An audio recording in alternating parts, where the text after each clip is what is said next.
sports. Here we've got a couple of big targeters.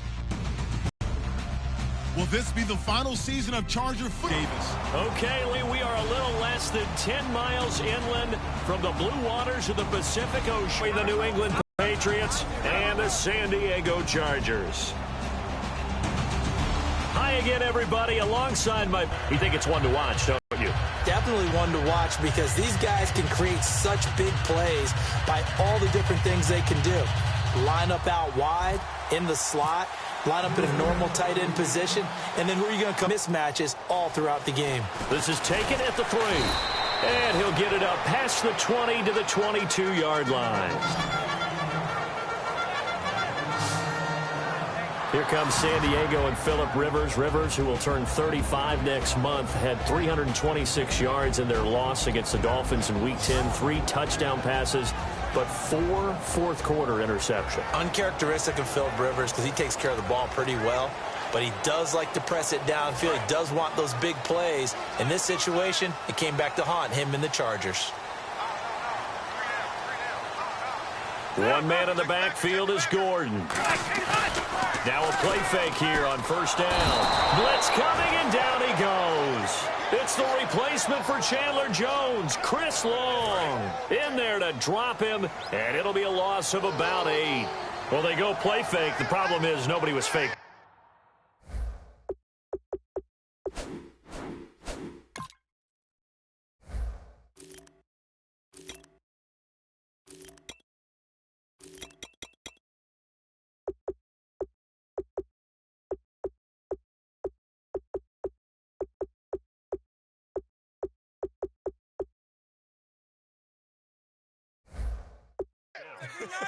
And when no one's faked out, what's the end result? Quarterback gets hit. To throw, Rivers.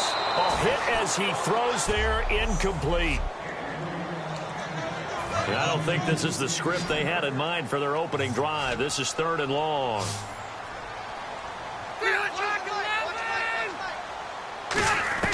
From the gun, Rivers. And it's complete to Antonio Gates. And it's a fumble. And it's picked up by the Patriots. And the return will stop right around the 25. And without a doubt, not the way they pictured that opening drive unfolding. No, they were making progress. They weren't exactly in high gear, but they were making a few yards along the way. And now that they've coughed it up, you got to go back to the sidelines and regroup a little bit.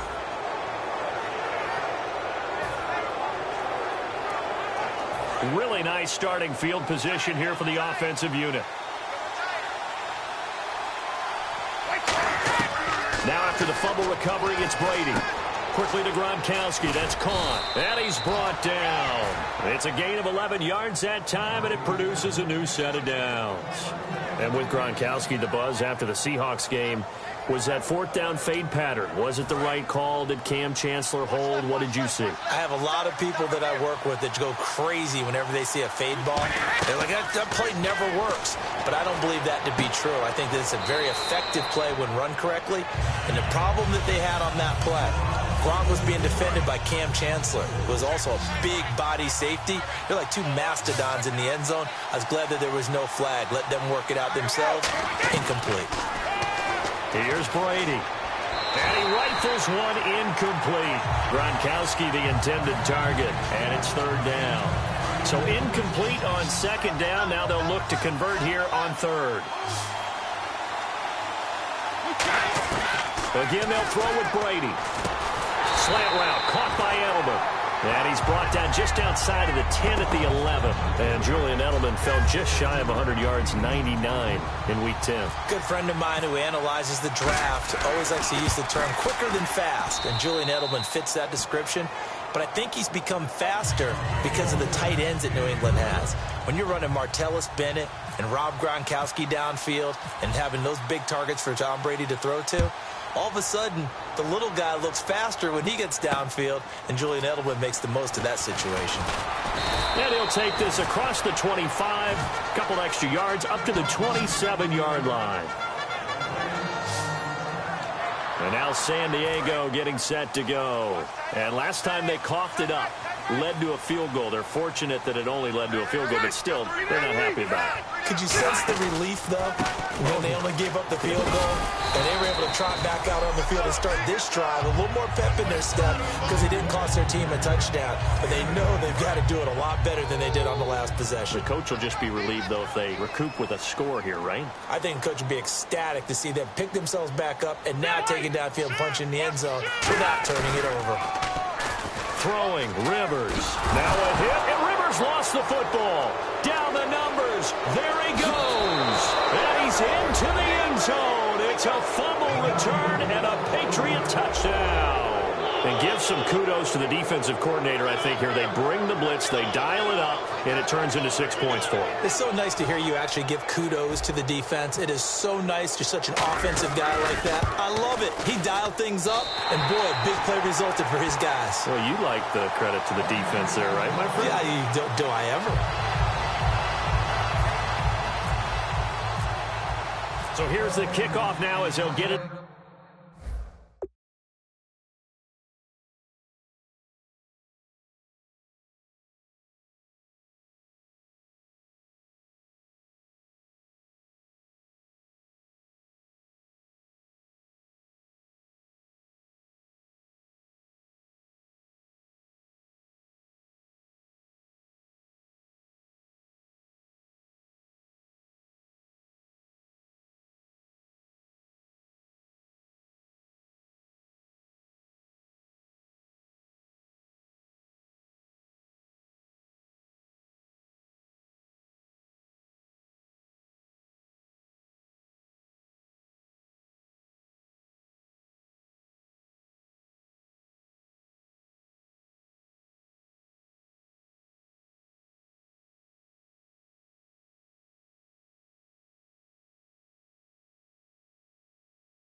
Again, following that fumble return for a score. This is taken at the 3. And a pretty good return here. He'll be stopped just shy of the 25 at the 24-yard line. Out comes the San Diego offense as they get set to see what they can do here.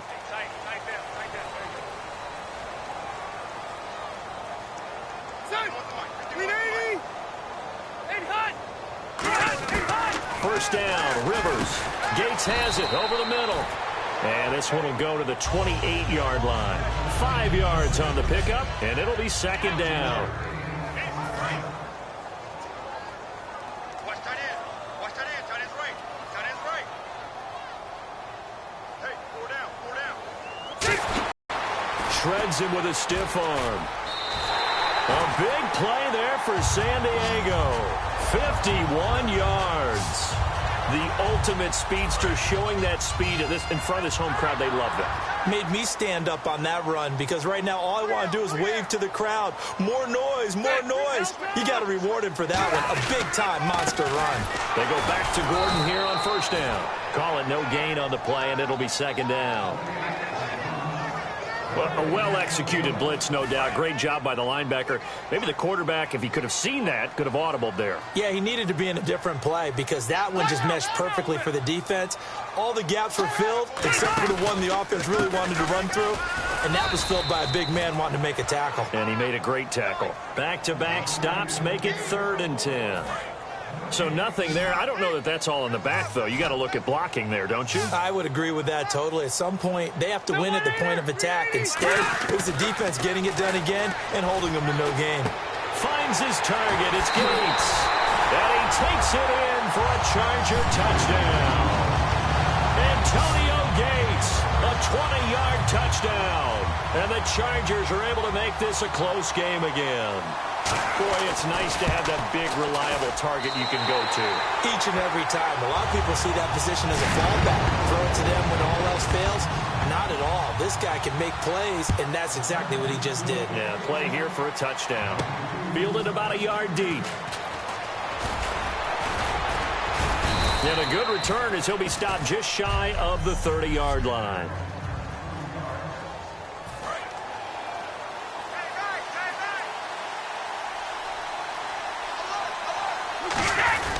Now a first carry for LeGarrette Blount.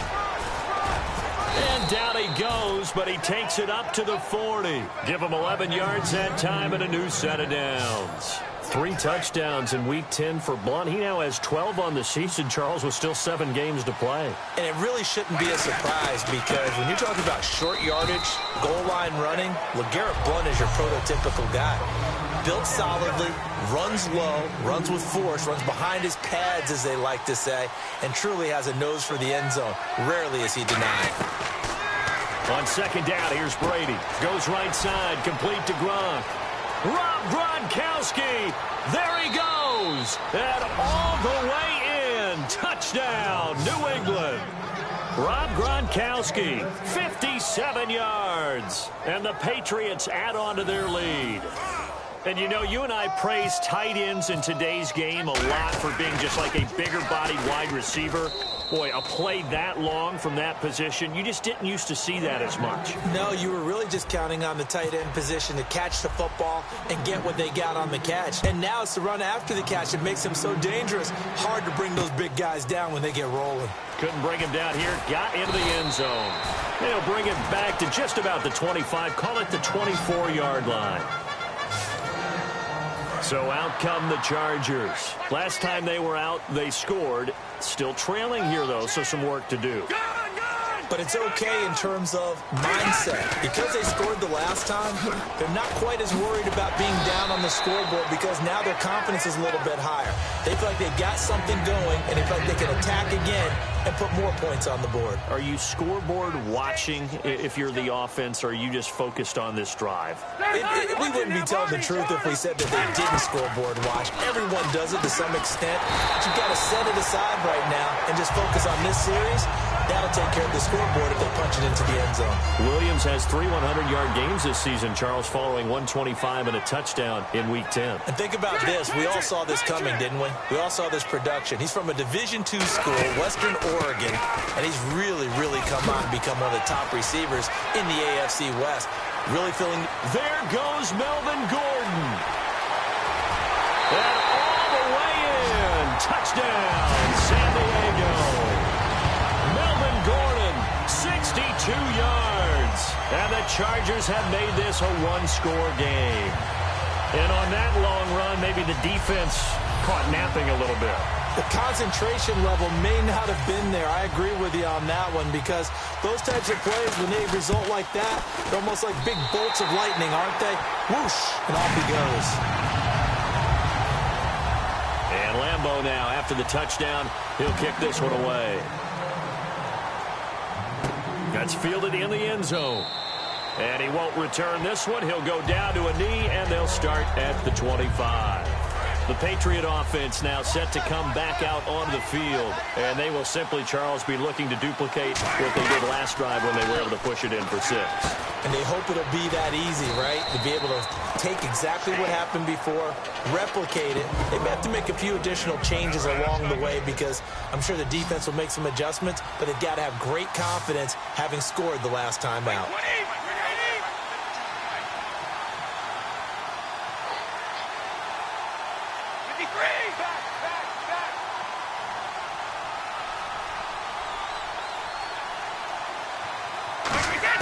Brady to throw on second down.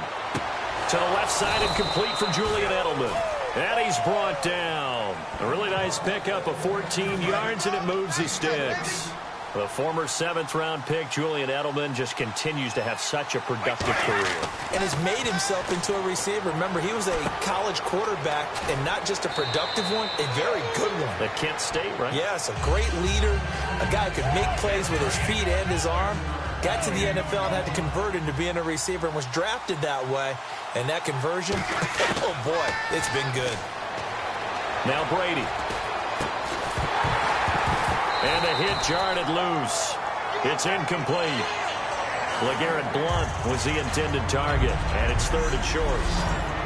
Time quickly to look at the Chargers defense. Brandon Flowers is a veteran cornerback who often has his speed questioned, but never his playmaking ability. And the offense looks to pick up the first here on 3rd after that incompletion. Brady going to try and throw on 3rd down. And he's got Bennett. And he's going to have the first down yardage as he's down at about the 30-yard line. He goes for 18 there as the drive will continue. Have we yet met a receiver that wasn't excited about getting a chance to play with Tom Brady? Absolutely not. And Martellus Bennett bringing his considerable skills to New England now. Going to hook up with Mr. Brady for another completion here. Yeah, 90 catches a couple years ago in Chicago, 53 last year for Bennett. When you see zone defense and you know you've got a drag route on as your primary call, you've got to be really careful as a passer about how far you let your guy go because he might wander into some tough coverage. Here's Brady, and he's got his man in stride, complete. 19 yards on the pickup there, and now they'll have it first and goal. An ex-teammate used to tell me all the time, I hate experienced quarterbacks because no matter what, you really can't hide what you're doing. And I think that right there, he knew right away where the blitz was coming from, where his primary guy was going to be, and he ended up going to a secondary target for a nice game. I was just going to ask you, that wasn't the primary target. He's so good at that, isn't he? I think he knew right away that he wasn't going to get to his primary guy. I think he read that as soon as he got to the line of scrimmage. And it's a New England Patriots touchdown. Well, Brandon, if we go back to our meeting with the offensive coordinator, he showed us his script. Didn't show us everything now. He said, here's the script for the game. I think everything's going according to plan in a big way. 3 drives, 3 touchdowns. Yeah, that's about as good. That is as good as you can do, I guess. So, well done. Yeah, well done indeed. Tremendous execution. Gostkowski now, after the touchdown, he'll send this one away. This is taken at the 3. And he'll get it up to about the 26-yard line, just across the 25. And let's shift now to talking about the Patriots defense. Last drive, touchdown, surrender. Here, see if they can stop them. It's always a constant battle of letting the last series go, good or bad, but especially bad. Give up a touchdown. Okay, forget the finger pointing, forget the blame. Go back out and play the defense you know you're capable of and help your team out. And probably look to the leaders, as always. As always. They're going to be the ones going to grab some people and say, all right, let's do this thing.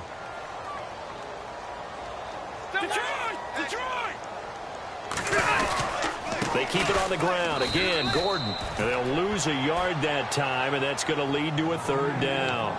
So while the offense has had a big day, no one on that side of the ball is excited about seeing a loss like that. Their goal, to make every play positive. And when you have a bad one like that, your next goal is to not let it spiral into more.